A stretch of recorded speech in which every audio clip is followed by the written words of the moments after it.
అన్న నమస్తే అన్న. పవన్ కళ్యాణ్ గారు ఇప్పుడు ఆంధ్రప్రదేశ్లో డిప్యూటీ సీఎంగా ఆయన సేవలు కొనసాగిస్తున్నారు.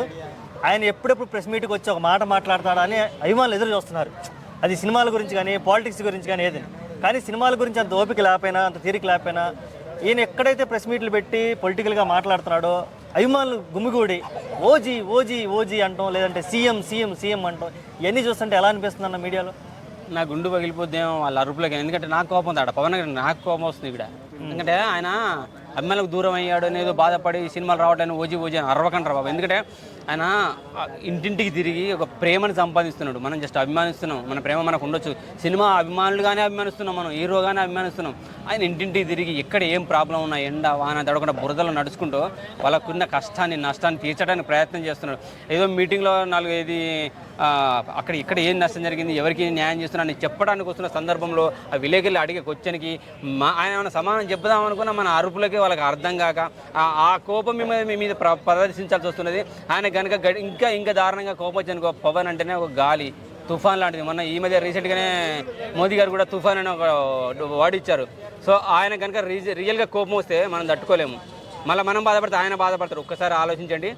ఇంటర్వ్యూలు ఆయన ప్రెస్ మీట్లో ఉన్నప్పుడు కొంచెం జాగ్రత్తగా ఉండండి. విలేకరులు అడిగిన ప్రశ్నలకు సమాధానం కరెక్ట్గా చెప్పనివ్వండి. మనం ఓపికగా ఉంటే ఈరోజు మన జస్ట్ తెలుగు వాళ్ళకి మీ యొక్క ఆంధ్ర రాష్ట్రానికి రేపు దేశవ్యాప్తంగా ప్రధాని అయ్యే అవకాశాలు కూడా ఉన్నాయి అంటున్నారు. మోదీ తర్వాత పవన్ అనే పేరే వినపడబోతోంది ఫ్యూచర్లో. మీరు ఓపికగా ఉండండి, ఓజీ ఓజీ అని చెప్పి మన అరిసే అరుపులకి ఆయన కోపం వస్తుంది. కొంచెం జాగ్రత్తగా ఉండాలి, నిదానంగా ఉండాలి, ప్రశాంతంగా ఉండాలి. వస్తే ఆయన వచ్చే కొట్టుడికి ఓజీ అనే కొట్టుడికి థియేటర్లో వస్తే అప్పుడు ఏడుస్తాం. ఏందన్నా ఇంత బ్లాక్ బస్టర్ ఇస్తావా, ఇంత సూపర్ డూపర్ ఇస్తావా అని మనం అసలు తట్టుకోలేక మనం ఏడ్చేస్తాం అనమాట. అంటే ఆ ఆనందాన్ని తట్టుకోలేక ఏడ్చేస్తాం. సో ఆ ఓపికతోటి ఉండండి, ప్రేమగా ఉండండి, ప్రేమగా ఆలోచించండి. ఆయన మనకు ఒక్కరికే హీరో కాదు, తెలుగు ప్రాంతంలో ఎక్కడున్నా తెలుగు వాళ్ళు ఎక్కడున్నా వాళ్ళందరికీ హీరో, అభిమాన హీరో. ఇప్పుడు ప్రస్తుతం డిప్యూటీ సీఎం, ఫ్యూచర్లో సీఎం అయ్యే అవకాశాలు ఉంది. ఆ ఛాన్స్ కూడా లేదు, ఇంకా ముందుకెళ్ళే అవకాశం ఉంది. సీఎం కాకముందే డైరెక్ట్ పీఎం అయ్యే అవకాశం ఉన్నట్టుంది. నరేంద్ర మోదీ తర్వాత మొన్నటిదాకా మనం యోగి అనుకున్నాం. యోగి కాదు, పవన్ అనే పేరు వినపడబోతుంది.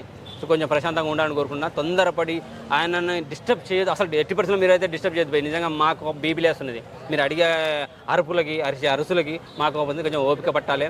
ఆయన చిన్నోడు కాదు. ఇప్పుడు చూడు, మన డిప్యూటీ సీఎం కానీ అమ్మకాలు అన్నయ్య కాళ్ళు కూడా దండం పెట్టుకున్నాడు. అంత పెద్దవాడు, అంత స్టార్ అయినాడు, వెళ్ళి దండం పెట్టిండంటే ఎంత ప్రేమగా ప్రజల గురించి ఆలోచిస్తున్నాడో ఒకసారి ఆలోచించాలి మనం. ఎందుకంటే అన్న తండ్రిలాగా భావిస్తాడు, అమ్మ వదిలిని తల్లిలాగా భావిస్తాడు. అటువంటి వ్యక్తి వాళ్ళకి దండం పెట్టి ప్రశాంతతను కోరుకుంటున్నాను అనమాట. నేను ప్రశాంతంగా ఉంటే ప్రపంచానికి అంత సాయం చేయగలను, తెలుగు వాడికి సాయం చేయగలను చెప్పి తెలుగు నేటివిటీని ప్రపంచవ్యాప్తంగా ఇంకా పవరణ ద్వారా ప్రపంచవ్యాప్తంగా తెలియజేయాలని ఆయన కోరుకుంటున్నాడు. ఆయనకు అవకాశం ఇవ్వాలి. మనం తొందరపడితే డిస్టర్బెన్స్ పెరుగుతుంది, ఆగమవుతాం జనాలు. సినిమాలు యాడికి వస్తాయి, ఇవాళ అవుతాయి, రేపైనా వస్తుంది. 10 ఏళ్ళు 10 ఫ్లాప్లు ఇచ్చినా ఖుషి సినిమా వచ్చింది, బ్లాక్ బస్టర్ అయింది. అది ఒకసారి ఆలోచించండి. ఆయన ఎంత గ్యాప్ ఇచ్చినా కానీ మనకు నష్టం జరగదు.